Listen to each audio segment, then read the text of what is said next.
ನಿವೃತ್ತ ಡಿಜಿಐಜಿಪಿ ಓಂ ಪ್ರಕಾಶ್ ಭೀಕರ ಹತ್ಯೆ ಕೇಸ್ಗೆ ಸಂಬಂಧಪಟ್ಟಂತೆ ರಕ್ತಸಿಕ್ತ ಮೃತದೇಹ ಹಾಲ್ನಲ್ಲಿ ಬಿದ್ದಿತ್ತು. ನಿನ್ನೆ ಅವರ ಮೃತದೇಹ ಹೇಗೆ ಬಿದ್ದಿತ್ತು ಅನ್ನೋದರ ಬಗ್ಗೆ ಮಾಹಿತಿಗಳು ಹೊರಗಡೆ ಬಂದಿದ್ವು. ಆದ್ರೆ ಅದಕ್ಕೆ ಪುಷ್ಟೀಕರಿಸುವ ದೃಶ್ಯಗಳಿರಲಿಲ್ಲ. ಆದ್ರೆ ಇವತ್ತು ದೃಶ್ಯಗಳು ಬಂದಿವೆ. ಸುಮಾರು ಬಾರಿ ಚಾಕುವಿನಿಂದ ಚುಚ್ಚಿ ಅವರನ್ನ ಕೊಲೆ ಮಾಡಿದ್ರು. ರಕ್ತಸಿಕ್ತ ಮೃತದೇಹ ರಕ್ತದ ಮಡುವಿನಲ್ಲಿ ಬಿದ್ದಿತ್ತು. ಇಡೀ ಹಾಲ್ ತುಂಬಾ ನೆತ್ತರು ತುಂಬಿತ್ತು. ಕೊಲೆ ನಡೆದ ಸ್ಥಳದಲ್ಲೇ ಬಾಟಲ್ ಒಡೆದೋಗಿರುವ ಒಂದು ಬಾಟಲ್ ಮತ್ತು 2 ಚಾಕು ಪತ್ತೆಯಾಗಿದೆ. ಭೀಕರ ಹತ್ಯೆಯ ಎಕ್ಸ್ಕ್ಲೂಸಿವ್ ದೃಶ್ಯ ನಿಮ್ಮ ಪವರ್ ಟಿವಿಗೆ ಲಭ್ಯ ಆಗಿದೆ. ಬೇರೆ ಎಲ್ಲೂ ಸಿಗದ ದೃಶ್ಯಗಳು ನಿಮ್ಮ ಪವರ್ ಟಿವಿಯಲ್ಲಿದೆ. ಹತ್ಯೆ ಬಳಿಕ ರೂಮ್ನ ಒಳಗೆ ತಾಯಿ ಮಗಳು ಹೋಗಿ ಲಾಕ್ ಮಾಡ್ಕೊಂಡಿದ್ರು. ಮಾಜಿ IPS ಅಧಿಕಾರಿಯೊಬ್ಬರ ಶವ ರಕ್ತದ ಮಡುವಿನಲ್ಲಿ ಬಿದ್ದು ಹೊರಳಾಡ್ತಾ ಇದ್ರೆ, ಕೊಲೆ ಮಾಡಿದ್ದ ತಾಯಿ ಮಗಳು ರೂಮ್ ಒಳಗಡೆ ಲಾಕ್ ಮಾಡ್ಕೊಂಡು ಕೂತ್ಕೊಂಡಿದ್ರು. ಒದ್ದಾಡ್ತಾ ಇದ್ರು. ಅಲ್ಲೇ ನಿಂತ್ಕೊಂಡು ಆ ಪಲ್ಲವಿ ನಿಂತ್ಕೊಂಡು ನೋಡ್ತಾ ಇದ್ರು. ಏನ್ ಗಂಡ ಒದ್ದಾಡಿ ರಕ್ತದ ಮಡುವಿನಲ್ಲಿ ಬಿದ್ದು ಸತ್ತಿರೋದನ್ನ ಹೆಂಡತಿಯಾದವಳು ಅಲ್ಲೇ ನಿಂತ್ಕೊಂಡು ಆತ ಸತ್ತ ಮೇಲೆ ಆತನ ದೇಹವನ್ನ ಬೆಡ್ಶೀಟ್ ನಲ್ಲಿ ಸುತ್ತಿ ಆಮೇಲೆ ಹೋಗಿ ರೂಮ್ ಒಳಗಡೆ ಲಾಕ್ ಮಾಡ್ಕೊಂಡು ಕೂತಿದ್ರು. ಆಮೇಲೆ ಕಾಲ್ ಬೇರೆ ಮಾಡಿ, ವಿಡಿಯೋ ಕಾಲ್ ಮಾಡಿ ಹಿಂಗಿಂಗ್ ಆಗಿದೆ ಅನ್ನೋದನ್ನ IPS ಒಬ್ಬರ ಪತ್ನಿಗೊಬ್ಬರಿಗೆ ಹೇಳ್ಬಿಟ್ಟಿದ್ರು. ಅವರು ಪೊಲೀಸರಿಗೆ ಹೇಳಿದ್ಮೇಲೆ ಪೊಲೀಸರು ಮನೆಗೆ ಬಂದ ನಂತರ ಈ ಭೀಭತ್ಸ ದೃಶ್ಯಗಳು ಕಣ್ಣಿಗೆ ಬಿದ್ದಿವೆ. ಹಾಲ್ ತುಂಬಾ ರಕ್ತ, ಎಲ್ಲ ನೋಡಿದ್ರು ರಕ್ತ. ಹೆಂಗ್ ಒದ್ದಾಡಿ ಸತ್ತಿರಬಹುದು ಅನ್ನೋದಕ್ಕೆ ಈ ದೃಶ್ಯಗಳು ಸಾಕ್ಷಿಯಾಗಿ ನಿಂತಿವೆ. ಸಿಕ್ಕಲ್ಲಿ ಚುಚ್ಚಿದ್ದಾರೆ.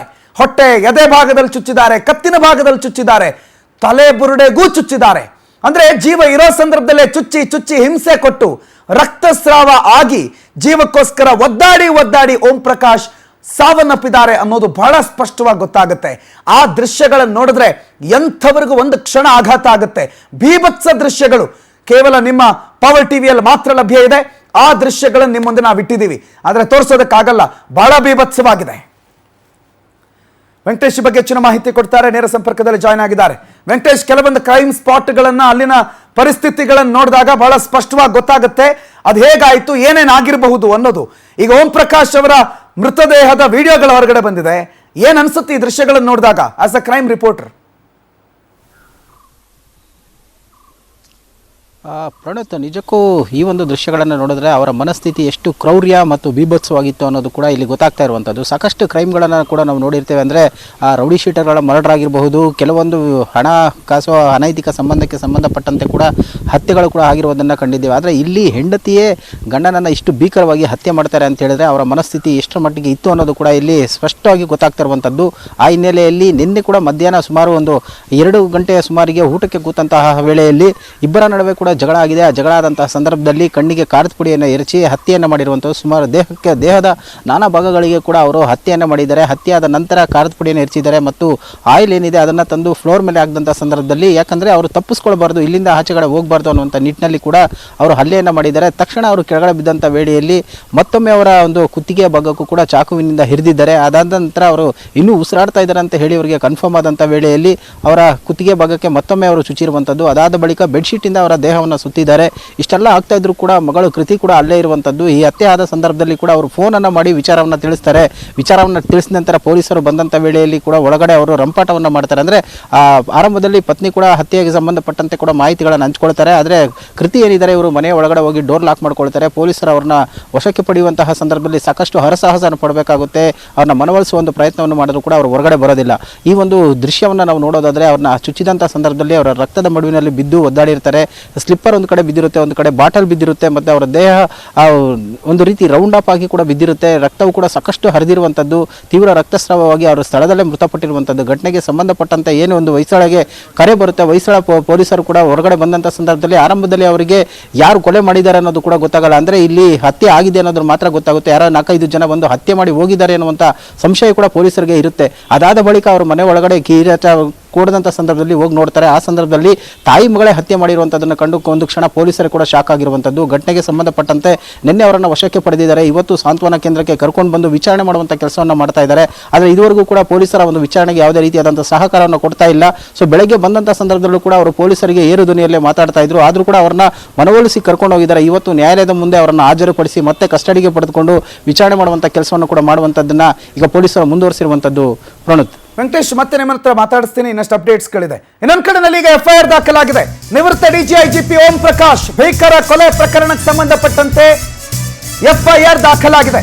ಮಗ ಕಾರ್ತಿಕೇಶ್ ನೀಡಿರುವ ದೂರಿನ ಮೇರೆಗೆ FIR ಆಗಿರೋದು. 1 ವಾರದಿಂದ ತಾಯಿ ಪಲ್ಲವಿ ಕೊಲೆ ಬೆದರಿಕೆಯನ್ನು ಹಾಕ್ತಾ ಇದ್ರು.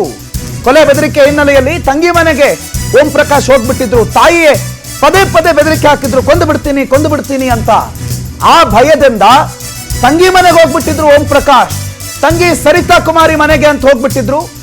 2 ದಿನಗಳ ಹಿಂದೆ ಓಂ ಪ್ರಕಾಶ್ನನ್ನ ಮತ್ತೆ ಅವ್ರ ಮಗಳೇ ಕರ್ಕೊಂಡ್ ಬರ್ತಾಳೆ, ಕೃತಿ ಮನೆಗೆ ಕರ್ಕೊಂಡ್ ಬರ್ತಾಳೆ. ಸರಿತಾ ಮನೆಗೆ ಹೋಗಿ ತಂದೆಯನ್ನ ಮಗಳು ಮನೆಗೆ ಕರ್ಕೊಂಡ್ ಬಂದಿರ್ತಾಳೆ.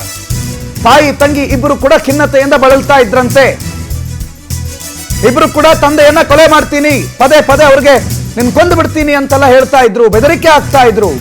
ಪಕ್ಕದ ಮನೆಯವರಾದ ಜಯಶ್ರೀ ಶ್ರೀಧರನ್ ಕರೆ ಮಾಡಿದ್ರು, ನಿಮ್ಮ ತಂದೆಯ ಬಾಡಿ ನೆಲದ ಮೇಲೆ ಬಿದ್ದಿದೆ ಅಂತಂದ್ರು. ಮನೆಗೆ ಬಂದು ನೋಡಿದಾಗ ಪೊಲೀಸರು ಮತ್ತು ಜನ ಸೇರ್ಕೊಂಡಿದ್ರು. ನಾನ್ ನೋಡಿದಾಗ ತಲೆ ಮತ್ತು ಮೈ ತುಂಬಾ ರಕ್ತ ಸಿಕ್ತ ಗಾಯಗಳಾಗಿದೆ. ಪಕ್ಕದ ಮನೆಯವರು ಹೇಳಿದ್ಮೇಲೆ ಗೊತ್ತು, ಅಕ್ಕಪಕ್ಕದ ಮನೆಯವರು ನಿಮ್ ತಂದೆ ಹೆಣ ಬಿದ್ದಿದೆ, ನಿಮ್ ತಂದೆ ಹಾಲ್ನಲ್ಲಿ ಶವವಾಗಿ ಬಿದ್ದಿದ್ದಾರೆ, ರಕ್ತದ ಮಡುವಲ್ಲಿ ಒದ್ದಾಡ್ತಾ ಬಿದ್ದಿದ್ದಾರೆ ಅಂತಂದಾಗ ನಾನು ಕ್ಷಣಕ್ಕೆ ಜಾಗಕ್ಕೆ ಬಂದೆ. ಅಲ್ಲಿ ನೋಡಿದ್ರೆ ಪೊಲೀಸರಿದ್ರು, ಎಲ್ಲರೂ ಇದ್ರು. ನಮ್ಮ ತಂದೆಯ ಪರಿಸ್ಥಿತಿ ಹೀಗಿತ್ತು, ತಲೆ ಮೈ ಕೈಯೆಲ್ಲ ರಕ್ತದ ಮಡುವಿನಲ್ಲಿ ತುಂಬಿತ್ತು. ದೇಹದ ಪಕ್ಕದಲ್ಲೇ ಒಂದು ಒಡೆದಿರುವ ಬಾಟಲ್ ಇತ್ತು, ಪಕ್ಕದಲ್ಲೇ ಮತ್ತೊಂದು ಚಾಕು ಇತ್ತು. ನಂತರ ತಂದೆ ದೇಹವನ್ನು ಆಸ್ಪತ್ರೆಗೆ ನಾವು ತೆಗೆದುಕೊಂಡು ಹೋದ್ವಿ. ಆದ್ರೆ ಈ ತಂದೆಯ ಸಾವಿಗೆ ಕಾರಣ ನನ್ನ ತಾಯಿ ಮತ್ತು ತಂಗಿ. 1 ವಾರದಿಂದ ಸತತವಾಗಿ ನಿರಂತರವಾಗಿ ಕಿರುಕುಳ ಕೊಡ್ತಿದ್ರು. ಅದಕ್ಕೆ ನನ್ನ ತಂದೆ ಅವ್ರ ತಂಗಿ ಮನೆಗೆ ಹೋಗಿದ್ರು. ಆದ್ರೆ ತಂಗಿ ಮನೆಗೆ ಹೋಗಿದ್ದ ತಂದೆಯನ್ನ ಮತ್ತೆ ಮಗಳೇ ಹೋಗಿ ಕರ್ಕೊಂಡ್ಬಂದಿದ್ಲು, ಕೃತಿನೇ ಹೋಗಿ ಕರ್ಕೊಂಡ್ಬಂದಿದ್ಲು. ಕರ್ಕೊಂಡ್ಬಂದು 2 ದಿನಕ್ಕೆ ಈ ರೀತಿಯ ಕೊಲೆ ಆಗಿದೆ, ಇದಕ್ಕೆ ನ್ಯಾಯ ಸಿಗಬೇಕು, ನನ್ನ ತಂದೆಯ ಸಾವಿಗೆ ನ್ಯಾಯ ಕೊಡಬೇಕು ಅಂತ ದೂರನ್ನು ದಾಖಲು ಮಾಡಿದ್ರು. ಅದರ ಅನ್ವಯ FIR ದಾಖಲಾಗಿದೆ. ವೆಂಕಟೇಶ್ ಬಗ್ಗೆ ಮಾಹಿತಿ ಕೊಡ್ತಾರೆ. ವೆಂಕಟೇಶ್, ಒಂದು FIR ಇದೆ, ಮಗನೇ ಕೊಟ್ಟಿರೋ FIR. ಮಗ ಅದರಲ್ಲಿ ತಾಯಿ ಮತ್ತು ತನ್ನ ಸಹೋದರಿಯನ್ನೇ ಆರೋಪಿಗಳನ್ನಾಗಿ ಹೇಳಿದ್ದಾನೆ, ಅವ್ರ ಮೇಲೆ ಅನುಮಾನ ಅಂತ ಹೇಳಿದ್ದಾನೆ. ಏನಿದೆ FIR ನಲ್ಲಿ, ಏನು ಪ್ರಮುಖ ಅಂಶಗಳು? ಪ್ರಣತ್, ಈ ಒಂದು ಕೃತ್ಯದ ಸಾರಾಂಶವನ್ನು ನಾವು ನೋಡೋದಾದರೆ ಏನು ಕಾರ್ತಿಕೇಶ್ ಏನಿದ್ದಾರೆ ಇವರು ದೂರನ್ನು ಕೊಟ್ಟಿರುವಂಥದ್ದು. ದೂರಿನ ಒಂದು ಆಧಾರದ ಮೇಲೆ ಈಗ FIR ಅನ್ನು ಮಾಡ್ಕೊಂಡಿದ್ದಾರೆ. ಮಗಳು ಮತ್ತು ಹೆಂಡತಿಯ ಮೇಲೆ ಈ ಒಂದು FIR ಆಗಿರುವಂಥದ್ದು. ಏನಂತ ಹೇಳಿದರೆ ಕಳೆದ ಕೆಲವು ದಿನಗಳಿಂದ ಕೂಡ ತಾಯಿ ಮತ್ತು ಆ ತಂಗಿ ಏನಿದ್ದಾರೆ ತಂದೆಯ ಹತ್ಯೆಗೆ ಕೂಡ ಪ್ಲಾನನ್ನು ಮಾಡ್ತಾ ಇದ್ರು. ಸದಾ ಮನೆಯಲ್ಲಿ ಜಗಳ ಮಾಡ್ತಾ ಇದ್ರು, ಇಲ್ಲ ಸಲದ ವಿಚಾರವನ್ನು ತೆಗೆದು ಕಿರಿಕಿರಿ ಮಾಡ್ತಾ ಇದ್ರು ಅಂತೇಳಿ. ಇದರಿಂದ ಮನನೊಂದಂತಹ ನಮ್ಮ ತಂದೆಯವರು ಕೂಡ ತಂಗಿಯ ಮನೆ ಸರಿತಾ ಏನಿದ್ದಾರೆ ಅವರ ಮನೆಗೂ ಕೂಡ ಹೋಗಿದ್ದಾರೆ. ಯಾಕಂದರೆ ಸರಿತಾ ಅಂದರೆ ಅವರಿಗೆ ಬಹಳಷ್ಟು ಪ್ರೀತಿ ವಾತ್ಸಲ್ಯ ಕೂಡ ಇತ್ತು. ಯಾಕಂದರೆ ದಾಂಡೇಲಿ ಬಳಿ ಇರಬಹುದು, ಕೆಲವೊಂದು ಕಡೆ ಅವರಿಗೆ ಪ್ರಾಪರ್ಟಿಗಳನ್ನು ಕೂಡ ಮಾಡಿದ್ರು. ಹಾಗಾಗಿ ಇವರು ಏನೇ ಒಂದು ಫೀಲಿಂಗ್ಸ್ ಇದ್ರು ಎಲ್ಲವನ್ನು ಕೂಡ ಅವರ ಜೊತೆನೇ ಶೇರ್ ಮಾಡ್ಕೊಳ್ತಾ ಇದ್ರು. ಹಾಗಾಗಿ ಅವ್ರ ಮನೆಗೂ ಕೂಡ ಹೋಗಿದ್ರು. ಹೋದಂಥ 2 ದಿನಗಳ ಬಳಿಕ ಹೋಗಿ ಇವರು ನಮ್ಮ ಸಹೋದರಿ ಏನಿದ್ದಾರೆ ಕೃತಿ ಅವರೇ ಕರ್ಕೊಂಡು ಬಂದಿದ್ರು. ಕರ್ಕೊಂಡು ಬಂದ ನಂತರ ಕೂಡ ಇವರು ಆರಾಮವಾಗಿ ಇದ್ರು. ಆದರೆ ಪದೇ ಪದೇ ಜಗಳ ಮಾಡ್ತಾ ಇದ್ರು. ನಿನ್ನೆ ನನಗೆ ಒಂದು ಕರೆ ಬರುತ್ತೆ, ಪಕ್ಕದ ಮನೆಯವರು ಒಂದು ಫೋನನ್ನು ಮಾಡಿ ವಿಚಾರವನ್ನು ತಿಳಿಸ್ತಾರೆ. ಶ್ರೀಧರ್ ಮತ್ತು ತನುಶ್ರೀಯನವರು ಕರೆ ಮಾಡಿ ವಿಚಾರವನ್ನು ತಿಳಿಸ್ತಾರೆ, ನಿಮ್ಮ ತಂದೆಯವರ ದೇಹ ಇದೆ, ಅಂದರೆ ಡೆಡ್ ಬಾಡಿ ಇದೆ ಅಂತೇಳಿ. ಆ ಸಂದರ್ಭದಲ್ಲಿ ಆತಂಕಗೊಂಡು ಅವರು ಒಳಗಡೆ ಬರ್ತಾರೆ. ಬಂದಂಥ ಸಂದರ್ಭದಲ್ಲಿ ಮನೆಯ ಮುಂದೆ ಸಾರ್ವಜನಿಕರು, ಒಳಗಡೆ ಪೊಲೀಸರು ಕೂಡ ಇರ್ತಾರೆ. ರಕ್ತದ ಮಡುವಿನಲ್ಲಿ ತಂದೆಯವರ ದೇಹ ಕೂಡ ಬಿದ್ದಿರುತ್ತೆ. ಮನೆ ಒಳಗಡೆ ತಾಯಿ ಮತ್ತು ತಂಗಿಯನ್ನು ನೋಡಿದಂತಹ ಕ್ಷಣದಲ್ಲಿ ಗಾಬರಿಯಾಗಿ ಇವರೇ ಒಂದು ಕೊಲೆ ಮಾಡಿರುವಂಥದ್ದು ಅಂತ ಹೇಳಿ ಕನ್ಫರ್ಮ್ ಆಗುತ್ತೆ. ಆ ಹಿನ್ನೆಲೆಯಲ್ಲಿ ದೂರನ್ನು ಕೊಟ್ಟಿದ್ದಾರೆ. ಈಗ ದೂರನ್ನು ದಾಖಲಿಸಿಕೊಂಡಿರುವಂಥ ಪೊಲೀಸರು ತನಿಖೆಯನ್ನು ಕೂಡ ಮುಂದುವರಿಸ್ತಾರೆ. ಈಗಾಗಲೇ ಏನು ಕಾರ್ತಿಕೇಶ್ ಆರಂಭದಲ್ಲಿ ಏನು ಇಂಥವ್ರ ಮೇಲೆ ಸಸ್ಪೆಕ್ಟ್ ಇದೆ ಅಂತ ಹೇಳಿದ್ರು, ಅಂದರೆ ರಕ್ತದ ಮಡುವಿನಲ್ಲಿ ತಂದೆಯವರ ದೇಹ ಸಿಕ್ಕಿದೆ ಅಂತ ಹೇಳಿದ್ರು. ಆದರೆ ಯಾರ ವಿರುದ್ಧ ಕೂಡ ಅವರು ದೂರನ್ನು ಕೊಟ್ಟಿಲ್ಲ. ಈಗ ಅವರು ನೇರವಾಗಿ ಆರೋಪ ಮಾಡ್ತಾ ಇರುವಂಥದ್ದು ಪಲ್ಲವಿ ಹಾಗೂ ಕೃತಿ ಅಂದರೆ ತಾಯಿ ಮತ್ತು ಸಹೋದರಿಯ ಮೇಲೆ. ಸೊ ಆ ಹಿನ್ನೆಲೆಯಲ್ಲಿ ಅವರು ದೂರನ್ನು ದಾಖಲಿಸಿಕೊಂಡಿದ್ದಾರೆ. ಈಗ ವಶಕ್ಕೆ ಪಡೆದಿದ್ದಾರೆ. ಕೋರ್ಟ್ಗೆ ಕೂಡ ಅವ್ರನ್ನ ಸಬ್ಮಿಟ್ ಮಾಡಿಬಿಟ್ಟು ಮತ್ತೆ ಕಸ್ಟಡಿಗೆ ಪಡೆದುಕೊಳ್ಳುವಂಥ ಸಾಧ್ಯತೆ ಇರುವಂಥದ್ದು.